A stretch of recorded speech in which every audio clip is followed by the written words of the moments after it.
I bet Trump wishes he took Macron's advice on how to be serious and not talk every day regarding this war in Iran, because just days ago, Donald Trump claimed that Iran's air defenses were essentially finished, that US planes could fly over the country and, quote, they couldn't do a thing about it, only for Iran to go and shoot down US aircraft, plural. Iran is a very bad regime. No discussion about that. I disagree with them on a lot of topics. But I don't believe that we will fix the situation just by bombings or by military operations. Look at what happened with this type of operation in Iraq, in Afghanistan, in Libya. We never delivered. Never. Even after 20 years.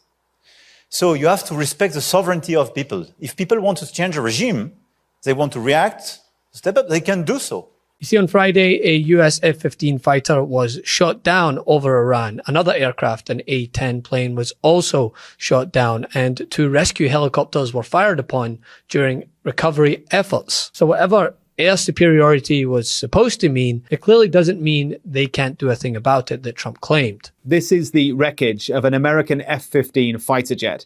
The images were taken by locals in Western Iran, circulated on social media, and then on Iranian state media. Within a few hours, US officials had confirmed that an American F-15 had been shot down and that a search and rescue operation had been launched. Video of that quickly emerged. This, a US C-130 plane flanked by 2 US Black Hawk helicopters. The Americans then confirmed that one of the 2 crew from the F-15 had been rescued, the other unaccounted for.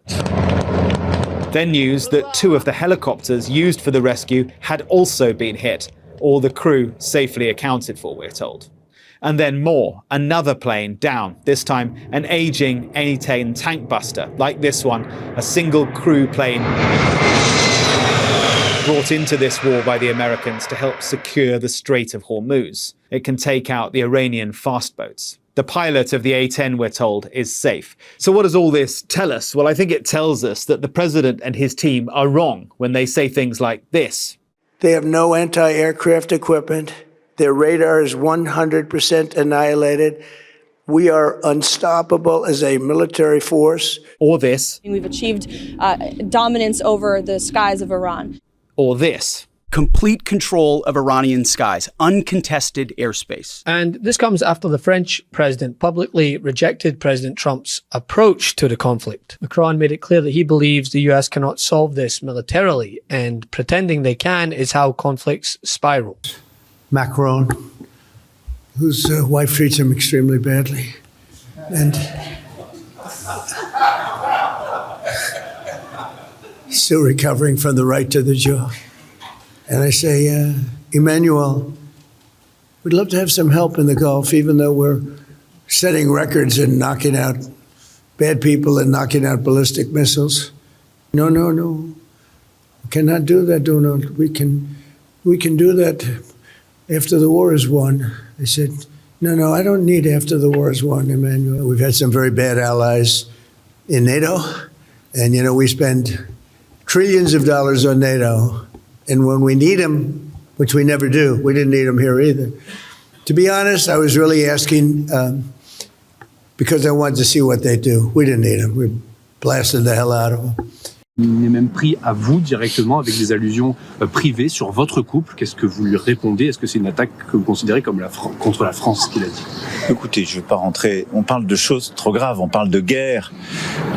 On parle aujourd'hui de femmes et d'hommes qui sont au combat, de femmes et d'hommes et de civils qui sont tués, de la guerre qui sévit dans cette région. On parle aussi des conséquences de cette guerre sur nos économies. Je pense à nos compatriotes, les Américains vivent la même chose, les prix de l'essence, du gaz qui montent. Et donc les propos que j'ai pu entendre, auxquels vous faites référence, ne sont ni élégants ni à la hauteur. Voilà. Donc je ne vais pas y répondre, ça ne mérite pas de réponse. Ce qu'il faut faire, c'est agir pour la désescalade, pour un cessez-le-feu, pour la reprise de négociations qui seules peuvent régler en profondeur ce qui se joue dans la région et qui est important pour la stabilité de tous nos partenaires et de nous tous, et pour la reprise aussi d'une d'une libre circulation, la reprise des échanges économiques dont nous avons besoin parce qu'aujourd'hui, ce sont nos compatriotes, c'est nous tous qui sommes les victimes des conséquences de cette guerre. His sentiment was then echoed by French General Mikhail Yakovlev, whose remarks were given their own trending profile on X. He described joining Trump's strategy as, quote, buying a ticket on the Titanic after it hit the iceberg. You've got to stop snorting coke on the desk between meetings. It's just not possible. I was a planner myself. I see a planner telling me, I've got a brilliant idea, boss, and then all we need to do is build a complete air base and so on. I'm saying, you've got to stop snorting coke on the desk between meetings. That's not possible. That is just not possible. It's become so. Wow, we're beyond science fiction. And then went on to add that American officials should, quote, stop snorting cocaine between meetings. I wonder who he's referring to. I mean, let's be serious for a second. These are scathing remarks as the US president claims that the US is the hottest country in the world and respected daily, when in reality our allies are once again looking at the US's decision makings regarding foreign policy and saying this is completely erratic and dangerous. And I mean, it's not just EU allies, military officials within US ranks are saying similar things, or at least trying to, at the risk of being fired. Axios reported that at the direction of Pete Hegseth, 13 high-ranking military officials have been dismissed, all while we're in the middle of a conflict. I mean, the center of this story is the forced removal of General Randy George, a career military officer with decades of experience who was pushed out early along with other senior leaders. It was all part of a broader shakeup inside the Pentagon. Secretary Pete Hegseth fired the U.S. Army Chief of Staff, General Randy George, and two other top Army generals on Thursday. Dismissals that come as the U.S. appears poised to intensify strikes, and the Pentagon is weighing a potential ground invasion in Iran. In a post, Chief Pentagon spokesman Sean Parnell framed General George's firing as a retirement, effective immediately. A U.S. official told CNN that senior Army leadership had been caught off guard. Quote, it doesn't feel like a very thought out decision, unquote. Now, I have been personally covering General Randy George's career for about 15 years. I wrote a book in 2012 about the ill-fated combat outpost Keating, which had been in 2006 placed in a dangerous position in Afghanistan. Then Colonel Randy George and his Lieutenant Colonel Brad Brown tried to shut down that outpost in 2008 because of the precarious position it was in, although their warnings were not heeded with any urgency. And then Cop Keating was devastatingly attacked in 2009. Those who know General Randy George consider him to be well-respected, smart, strategic, someone who acts with the best interests of his service members and the United States at the top of his mind.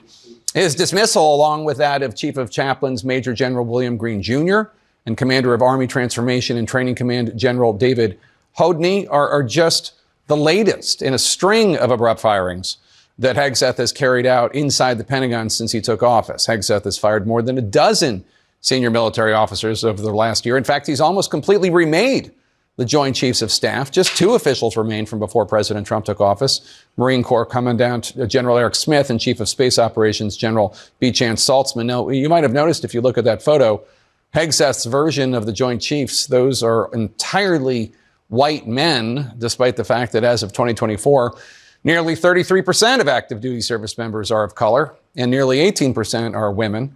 Hegseth made it quite clear that that type of representation in the top ranks does not matter to him. The era of DEI is gone at the Defense Department, and we need the best and brightest. Physical standards must be high and gender neutral. If women can make it, excellent. If not, it is what it is. We're reviving the warrior ethos. We're eliminating the distractions and the debris. No more DEI. Two of the first leaders Hegseth let go were former Joint Chiefs Chair General C.Q. Brown, the second black officer to hold that post, and Chief of Naval Operations Lisa Franchetti, the first woman to lead the U.S. Navy. Just last week, the New York Times reported that in an extraordinarily rare move, Hegseth was actively blocking the promotions of 4 Army officers. Officials saying 2 of the officers are black, 2 of them are women. Parnell defended the promotion process to the New York Times as apolitical and unbiased, unquote. But what's emerging behind the scenes is even more controversial and, frankly, astounding. Reporting indicates that Hegseth didn't just reshuffle leadership, he personally intervened in the military promotions process, blocking or delaying promotions for more than a dozen senior officers, including mostly women and black officers. I mean, all this, it's indicative of an administration that is so out of control and desperate in turn to control the narrative that is slipping away from them. And throughout this conflict, analysts and reporting have pointed out that claims Iran's capabilities were obliterated or destroyed were then followed up by evidence that they were in fact not. So the issue isn't just being wrong, it's what you're telling the American people and what is actually affecting real-time military decisions and putting service members in danger. Let's see what happens to them.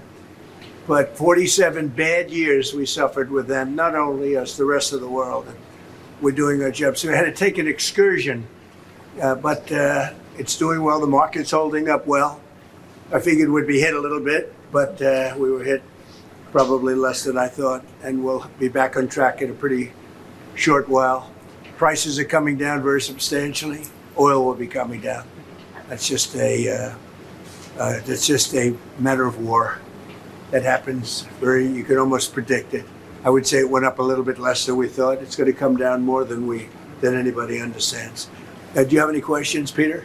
Yes. You just said it is a little excursion, and you said it is a war. So which one is it? Well, it's both. It's both. It's an excursion that will keep us out of a war, and the war is going to be. For them, it's a war. For us, it's turned out to be easier than we thought. And that leaves the president having to answer many uncomfortable questions, like if the US is winning in the way that he claims, then why are Iran shooting down planes and refusing ceasefire agreements? And why do the facts on the ground say otherwise? And it's clearly not convincing our allies. Thanks for watching. Be sure to add the MeidasTouch podcast on Apple Podcasts, Spotify, or wherever you get your podcasts for new updates every single day.